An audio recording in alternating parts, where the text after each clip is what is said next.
ఆప్కి అదాలత్లో film star Nawazuddin Siddiqui గారి మీదున్న తర్వాత ఆరోపణ, ఈయన చాలా ఇర్రెస్పాన్సిబుల్ గా ఉంటారు.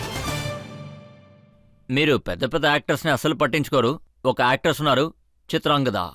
ఆవిడ సినిమా మధ్యలోనే బయటికి వెళ్ళిపోయారు.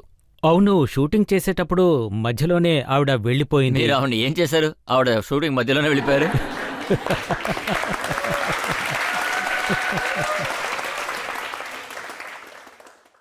యాక్చువల్గా ఆవిడ ఈ సినిమాలో ఉంది, బాబు ముషాయ్ బందుక్ బాస్లో హీరోయిన్గా ఉన్నింది. డైరెక్టర్ గారు ఈ సినిమాలో కొన్ని కిస్సింగ్ సీన్స్ ఉంటాయని ఇష్టపడడం జరిగింది. అప్పుడు ఆవిడేమన్నారంటే, ఈ కిస్సెస్ అంతా ఉంటే నేను ఒప్పుకోను అని. అందుకే వెళ్ళిపోయింది. వల్ల మేబీ నా వల్లే, ఎందుకంటే నేనే కదా సినిమాలో హీరో. నేను పేపర్లో ఎక్కడో చదివాను, ఇలాంటి ఒక మొహం ఉన్న అతన్ని నేను ఎలా కిస్ చేయగలను అన్నారు.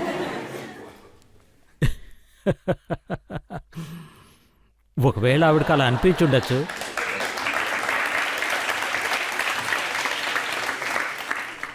ఇందులో క్లాప్స్ కొట్టడానికి ఏముంది? సల్మాన్ ఖాన్ గారితో మీరు సినిమా చేసేటప్పుడు అవును, మీకు 2 సినిమాలు చేయడానికి అవకాశం దొరికింది. ఒక సినిమాలో మీరు సల్మాన్తో డైలాగ్ మాట్లాడతారు. ఆ సీన్లో మీరు సల్మాన్ ఖాన్ గారు బుర్కా వేసుకున్నప్పుడు నువ్వు బుర్కా వేసుకున్నావని మీరు ఆయన అడుగుతారు. అవును, అలాంటిదే. సల్మాన్ ఖాన్ గారికి మీరు బుర్కా వేశారు, కానీ ఆయన షర్ట్ లేకుండా యాక్ట్ చేస్తారే. యాక్చువల్గా సీన్ డిమాండ్ ఈ విధంగానే ఉండేది. సినిమాలో ఎక్కువసేపు బురకాలోనే ఉండాలి, కానీ కొన్నిసార్లు ఆయన ఇరిటేట్ అయ్యేవారు, బురకా తీసి విసిరేవారు చిరాకొస్తోందని. అలాగే రెండో విషయం ఏంటంటే, అందులో చాలా పంచ్ డైలాగులుంటాయి. యాక్చువల్గా ఆ డైలాగులన్నీ ఆయనవి, కానీ ఆయన నువ్వు చెప్తే బాగుంటుందని నాతో చెప్పారు. మీకేదైనా డైలాగ్? అవును, ఇలాంటి డైలాగులే ఆయన చెప్పారు. యాక్చువల్గా ఆ డైలాగ్ నాది కాదు. యాక్చువల్గా ఆయన నాతో చెప్పారు, ఈ డైలాగ్ నువ్వు చెప్పు అని. ढक अपना ये नकाब वकाब है क्या, थोड़ा अच्छे से चलो. అంతే కదా, नजाकत के साथ चलो. ఈ డైలాగే చెప్పేవారు. బాగుంటుంది.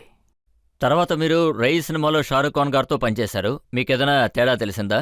ఆయన ఒక థియేటర్ నుంచి రావడం వల్ల, ఒక థియేటర్ ఆర్టిస్టు కావడం వల్ల దాదాపు 5-6 వర్షన్లు సిద్ధంగా ఉంటాయి. అప్పుడు ఇద్దరికీ ఏమనిపిస్తుందంటే, దీన్ని మనం కాస్త వైవిధ్యంగా చేస్తే ఎలా ఉంటుంది అని. ఇలాంటి ఎక్స్పెరిమెంట్లు మేము చాలా చేశాము. ప్రజలందరికీ ఒక ఎక్స్పెక్టేషన్ ఉంటుంది, సల్మాన్ ఖాన్ సినిమా చేస్తున్నప్పుడు లేదా షారుఖ్ ఖాన్ సినిమా చేసేటప్పుడు వాళ్ళు మిగతా యాక్టర్స్ని డామినేట్ చేస్తూ ఉంటారని. మిగతా వాళ్ళకి వాళ్ళ టాలెంట్ చూపించే అవకాశం దొరకదంటారు. లేదు, యాక్చువల్గా ఇది ఎక్కడైనా జరుగుండొచ్చేమో, కానీ నాకు మాత్రం అలా జరగలేదు.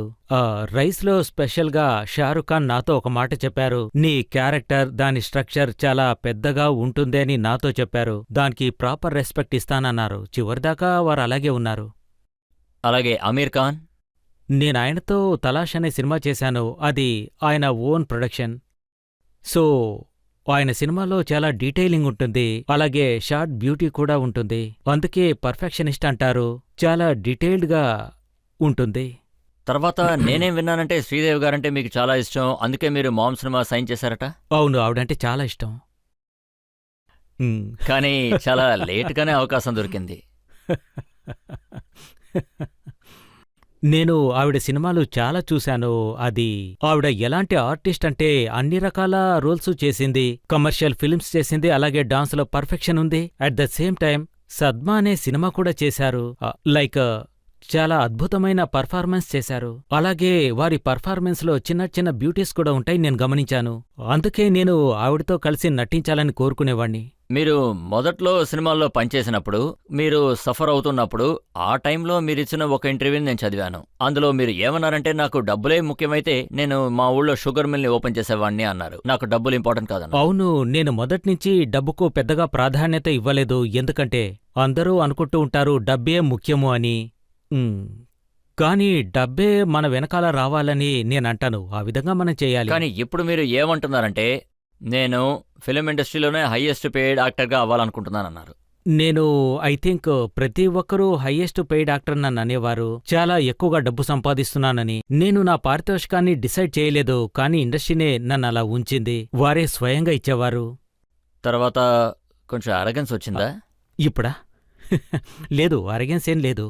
ఇలా చూడండి, మీరిచ్చిన ఒక ఇంటర్వ్యూలో నేను చదివాను. అందులో మీరు ఏమన్నారంటే, హాలీవుడ్కి వెళ్తాను, అక్కడ వాళ్ళని భర్తం పడతాను అన్నారు. ఐ థింక్ నేను దాన్ని ఈ ఉద్దేశంలో చెప్పిండొచ్చు. అదేంటంటే మన దగ్గర విషయం ఉంది. ఒకవేళ మనం హాలీవుడ్ సినిమా చేశామంటే అప్పుడు అది యు ఆర్ ది బిగ్. అలా ఎందుకు జరుగుతుందో తెలీదు, కానీ మన సినిమాల్లో మాత్రం ఎందుకని మన సినిమాలో కాస్త ప్రౌడ్ ఫీలింగ్ ఎక్కువగా ఉంటుంది. కానీ మనము వేరే కంట్రీస్ వాళ్ళ సినిమాలు చూసినప్పుడు కాస్త ఇన్ఫీరియారిటీ కాంప్లెక్స్ వస్తుంది. మన సినిమాలు ఆ స్థాయిలో లేవేమో అని. కానీ ఇప్పుడు మన సినిమాలు చాలా గొప్పగా ఉన్నాయి, ప్రౌడ్గా ఉన్నాయి. ఐ థింక్ మనం వరల్డ్లో చాలా సినిమాలు చేస్తూ ఉన్నాము. ఇప్పటి సినిమాల్లో కంటెంటే చాలా ముఖ్యం. సో ప్రతి ఒక్కరూ ఇలాగే అనుకోవచ్చు, నేను హాలీవుడ్ సినిమా చేయాలని. కానీ నాకీ కాంప్లెక్స్ ఎందుకుందో నాకు అర్థం కాదు. మన దగ్గర కూడా చాలా మంచి సినిమాలే చేస్తున్నారు. మంచి విషయం. ఇప్పుడు ఎవరైనా ప్రశ్న అడగచ్చు. మీరు అడగండి. సార్, నేను మీతో ఒక రిక్వెస్ట్ అడుగుదాం అనుకుంటున్నాను. మీరు కిక్ మూవీలో నవ్వినట్టు ఒక్కసారి మాకోసం నవ్వండి సార్. యాక్చువల్గా అది డైలాగ్తో ఉండడం వల్ల నేను డైలాగ్నే చెప్తాను. అదేంటంటే, पैदा तो मैं भी शरीफ हुआ था, पर शराफत से अपनी कभी नहीं बनी. ज़रा हम भी तो देखें कि हमसे बड़ा शैतान कौन पैदा हुआ.